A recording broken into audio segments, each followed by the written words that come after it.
বলছে দুঃখের মধ্যে অল্প দুঃখ আর বেশি দুঃখ আছে। বলছে অল্প দুঃখে মানুষ কাহিল হয়ে যায়, আর বেশি বড় দুঃখ কোনটা জানেন? সেটা হলো কৃষ্ণ বিস্মৃতি হলো বড় দুঃখ। হে ভগবান, আমি তোমার ছিলাম, কিন্তু দুঃখের বিষয় মোহে মায়ার মধ্যে পড়ে আমি তোমাকে ভুলে গেলাম। এর চেয়ে জগতে বড় দুঃখ আর হতে পারে না, এর চেয়ে বড় দুঃখ হতে পারে না। এই জন্য বলছি যে আসক্তিময় জগৎ থেকে মুক্তির উপায় আছে কোথায়? শ্রীমদ ভাগবত শাস্ত্রে। শ্রীমদ ভাগবতে বলছে তুমি সংসারের মধ্যে আছো, তুমি আমায় ডাকতে পারো না, তাই বলে কি আমি তো তোমায় ডাকতে পারি, তুমি শুধু কান পেতে শুনিও, তাহলেও লাভ হবে। এই জন্য বলছে আসক্তিময় জগৎ থেকে নিরাসক্তিময় জগতে নিয়ে আসতে পারে শ্রীমদ ভাগবত। কারণ পরীক্ষিত মহারাজের এত বিত্ত বৈভব, এত সম্পদ সব সারা করে ভগবান সুখদেব গোস্বামী পাদ্রে দিয়ে তাকে ভাগবত কথা শুনিয়েছেন না? সপ্তাহকাল ভাগবত শুনছেন। সুখদেব গোস্বামী পাদ বলছে মহারাজ আপনি একটু কিছু সময় বিশ্রাম গ্রহণ করুন, আপনি তো বিশ্রাম গ্রহণ করেন, কিছু সেবা নেই। পরীক্ষিত বলছে সুখদেব গোস্বামী আমার বিশ্রাম করার সময় নাই, আমার বিশ্রাম করার সময় নাই, আমার খাওয়ার সময় নাই, হরি কথা শোনার সময় আছে, আছে না? কি সুন্দর কথা পরীক্ষিতের। এই জন্য বলছে তিনি সব ছেড়ে ভগবানের কাছে এসেছেন, শাস্ত্র কথা শুনছেন। কারণ দুঃখালয় থেকে সুখের সন্ধান দিতে পারে একমাত্র কৃষ্ণ কথা দাদা হরি কথা। কারণ হরি কোথায়? বলছে হরি কথায়। হরি কোথায়? বলছে হরি কথায়। হরি কথার মধ্যেই হরি, হরি কথা শুনলেই হরিরে পাওয়া যায়, হরি দেখা যায়, হরির সঙ্গ করা যায়। এজন্য বলছে প্রথম লাভ অনাসক্তি, দ্বিতীয় লাভ কি? বলছে অনাসক্তি শুদ্ধা ভক্তি। বলছে ভক্তি জগতে সবার আছে, কিন্তু শুদ্ধ ভক্তি কোনটা? যেটা দিলে ভালো কাজ হবে। বলছি দেখবেন পুকুরের জল আনলে সব, নদীর জল আনলে সব কি ব্যবহার করা যায়? ময়লা আবর্জনা থাকে না? যদি একটুকটা ফিটকারি ফেলে দেওয়া যায় তাহলে কি হয়? সব ময়লা দূরে যায়, শুদ্ধ জল উপরে উঠে আসে না? বলছে ভক্তি জগতে অফুরন্ত, সব জায়গায় ভক্তি আছে, সর্বত্র ভক্তি। শুদ্ধ ভক্তি কোথায়? বলছে একবার যদি কৃষ্ণ নামের ভিটকেরি সাধুগুরু ভক্ত বৈষ্ণবের কৃপায় পাওয়া যায়, তাহলে সব কামনা বাসনার ভক্তিগুলো শুদ্ধ প্রেম ভক্তি জাগ্রত হতে পারে। এই সংবাদ আছে শ্রীমদ ভাগবতী। কারণ শ্রীমদ ভাগবত বলছে শুধু বৃন্দাবনের ধূলিকণা হলেও জীবন লাভ আনন্দময় হবে, ধূলিকণার ভাবনা ভাবলেও আনন্দ হবে। এটা অন্য কোথাও কল্পনা করা যায়? বলছে তৃতীয় লাভ কি? বলছে তৃতীয় লাভ হলো ভাব। বলছে অনাসক্তি শুদ্ধা ভক্তি ভাব। তৃতীয় লাভ হলো ভাব হবে, ভগবানের সাথে ভাব হবে। কারণ কারো যদি ভাবের সম্পর্ক না থাকে, আপনারা স্কুলে গেছেন না, পড়াশোনা করছেন না, স্কুলে যার সাথে আপনার ভালো বন্ধুত্ব মানে ভাব আছে, আপনি যদি একদিন স্কুলে আগে যান তাহলে কি করেন? বই আর একটা পাশের সিটে দিয়ে রাখেন না যে এখানে উনি বসবেন, কি তাই না? কি করছেন কিনা বললে বুঝবেন। তাহলে মনে করেন ভাগবত আপনার স্কুলেই বসছে, ওখানে বই দিয়ে রাখেন না, ব্যাগটা দিয়ে রাখেন না, মানে কি? মানে ওনার সাথে আপনার ভাব আছে, তাই অন্য কাউরে বসতে দিবেন না, ওই ভাবের লোকের সাথে মিশবেন। কি এত জগতের লোক, স্কুল কলেজে কত বন্ধু, তাই না? হাঁটতে চলতে পথে প্রান্তরে সবার সাথে কি মনের মিল হয়? কারণ ভাবের লোকের দিনের মধ্যে 5 বার ফোন করে, সবার কেউ ফোন করে না, করে। এজন্য বলছে ভাগবতের সঙ্গ করলে বিশেষ লাভ হবে কি?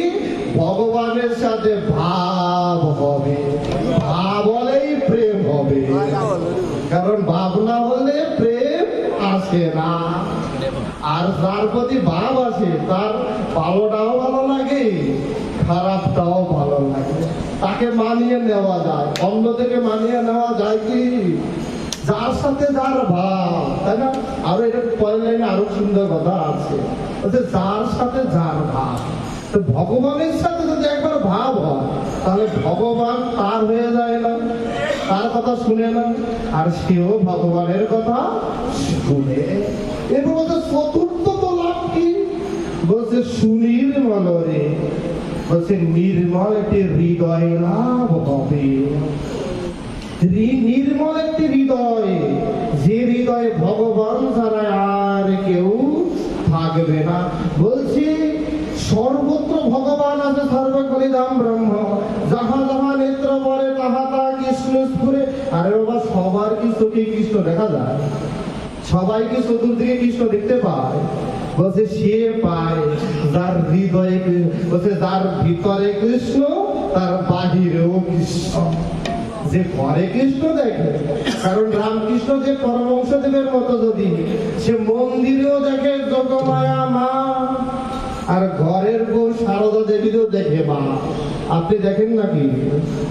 তাহলে আপনি তো রামকৃষ্ণ তো হতে চান, তাই না? রামকৃষ্ণদেব ঘরের মানে ঠাকুর ঘরেও দেখে মা, আর নিজের বউর মধ্যেও দেখে মা। তার মানে কি ভিতরেও তার কৃষ্ণ মা, বাহিরেও তার। এজন্য বলছে যে যেদিকেই চোখ পুরো সর্বত্রই কৃষ্ণ স্ফুরণ করতে পারে, তারই যার হৃদয়টা নির্মল। হৃদয়টা নির্মল, প্রেমে আচ্ছন্ন, সে সব কিছুতেই সুখ খুঁজে পায়। দুঃখ মনে করে আজ আমার জ্বর হয়েছে, তাই না? ভগবান আমায় জ্বর দিলে কেন, সর্দি কাশি দিলে কেন? এটা সাধারণের কথা। আর অসাধারণ মানুষ বলে, হ্যাঁ ভগবান তুমি কত করুণাময়, তুমি জ্বর দিয়েছো বলেই তো তোমার কথা মনে হয়। জ্বর দিছো বলেই এখন ডাক্তার খোঁজা লাগে, ওষুধ খোঁজা লাগে, তাই না? ডাক্তার ওষুধ হয়েছে বলেই তো এখন আমার বিছানায় শুয়ে শুয়ে দেখি তুমি ছাড়া আমার আর কেউ নাই, তাই না? তাই অসাধারণ যিনি, তিনি কি দেখলেন? জ্বর হলেও দেখেন যে ওটা ভগবত কৃপা। আর আমার জ্বরে লেগে দুধ ভগবানই ভালো নাই, এত নাম করি ভগবান তো কথা শোনে না, আমার এখানে রোগ দেয়। বলছে ভগবান রোগ দেয় না, তুমি রোগ রে ডাইকে নিয়ে আসো, ওইটা আসলে আরাম এসে থাকতে পারবা, আরাম এসে ভালো মন্দ খাইতে পার। এই জন্য এই যে ভাগবতের দার্শনিক কথাগুলো, এগুলো হৃদয়ে যতক্ষণ না নিতে পারবো ততক্ষণ পর্যন্ত প্রেম আসবে না। এই জন্য পরম গুরুদেব মহানামদাস ব্রহ্মচারীজি বলছেন, পার্থিব সুখ ভোগের প্রতি যতদিন লালসায় আছে ততদিন পর্যন্ত সত্য দর্শন হতে পারে না। মানে জনজাগতিক সংসারের প্রতি যতদিন আমার লালসায় আছে যে ওটা ছাড়া চলবে না, ওটা আমার দরকারি, এটা না হলে কেমন হয়, বলছে ততদিন পর্যন্ত সত্য মানে ভগবান, true is God, God is true, আর সত্যই ধর্ম আর ধর্মই সত্য, বলছে তার সামনে আসবে না যতদিন পর্যন্ত আমার জগতের মায়া। দেখবেন এর বাস্তব দৃষ্টান্ত হলো, যতক্ষণ পিছু টান থাকে ততক্ষণ সামনে আগাইতে পারে না। আর পিছু টান থাকলে সামনে আগাবে কিভাবে? একবার আগায় আবার তাকায়, আমার কথা কেউ মনে করছে কিনা? এই আমাদের বড়টা পিছু টান আছে মোবাইল, একটু পর পর দেখে রিংটোন বাজে কিনা, কেউ ফোন দিল কিনা, তাই না? বলছে এর প্রতি একবার আসক্ত হলে আর প্রেম লাভ হইতো না। কারণ প্রেম পাই আমি মোবাইলে না, আমি হৃদয়ে, আমি হৃদয়ে, তাই না? এই জন্য বলছে পার্থিব সুখ লালসার প্রতি যতক্ষণ পর্যন্ত আমাদের লালসা আছে পার্থিব সুখের প্রতি, ততদিন সুখ সত্য দর্শন হতে পারে না। আসুন সবাই আছে কি?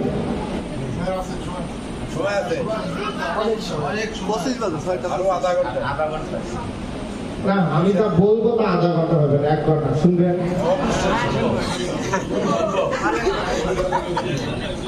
কারণ আমি যা বলার জন্য টাইম দেখলাম সেটা 1 ঘন্টা লাগবে, শুনবেন? কাঁদবেন না, আমিও কাঁদতে পারি। আপনার শুনতেও সমস্যা, আমার বলতেও সমস্যা, তবু বলবো। না বলে ভাই পড়াশোনা করে আছে, না বলে কি যাবো না? আমি এমন লোক না, না এটা জমাই যাবে না, বলবো তো। ওরা বললে ভালো লাগে, তাই না? কারণ অনেকক্ষণ ধরে দার্শনিক কথা শুনছেন, এবার একটু প্রেমের কথা শুনে, কারণ প্রেমের কথা শুনতেও ভালো লাগে, তাই না? আমি প্রেম করি নাই তাই বলে কি, তাই বলে প্রেমের ক্লাস যে করি না